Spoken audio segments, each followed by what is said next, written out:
ઘોષના નામથી જાણીતો આરોપી ઝડપાયો છે। પોલીસે એરપોર્ટથી નીલ પુરોહિતની ધરપકડ કરી છે। આરોપી નીલ પુરોહિતના 14 દિવસના રિમાન્ડ મંજૂર થયા છે। આરોપી નીલ મલેશિયા ભાગવાની તૈયારીમાં હતા। દેશભરમાં 126થી વધારે સબ એજન્ટ ગોઠવ્યા હતા।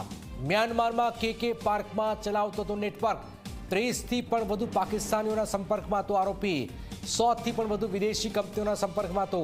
કંબોડિયામાં 1000 લોકોની માગણી કરી હતી। આરોપીએ લોકો સપ્લાય કરવાની બાંહેધરી આપી હતી। આરોપી વ્યક્તિ દીઠ $2,000 થી $4,500 કમિશન મેળવતો। સબ એજન્ટોને 30થી 40% કમિશન આપતો। સહકાર ન આપનારને શારીરિક માનસિક હેરાન પણ કરતો હતો।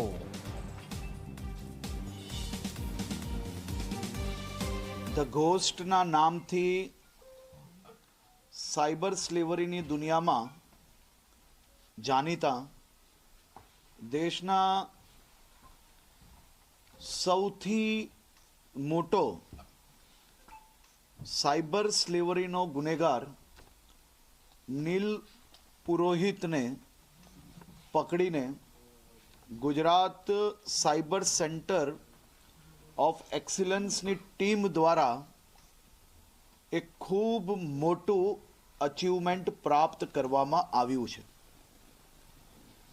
રાજ્યના મુખ્યમંત્રી શ્રી ભૂપેન્દ્રભાઈ પટેલના માર્ગદર્શનમાં રાજ્ય સરકારે સેન્ટર ઓફ એક્સિલન્સ સાયબર માટે 500 કરોડ રૂપિયાના ઇન્વેસ્ટમેન્ટથી આ આખું સેન્ટર ડેવલપ કરવાનો નિર્ણય લેવામાં આવેલો હતો।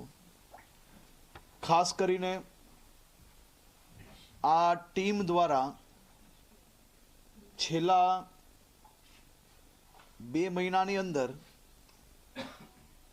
આવા મોટા અનેક રેકેટો, નવી મોડસ ઓપરેન્ડીઓ ક્રેક કરવાનું બી કાર્ય કર્યું છે।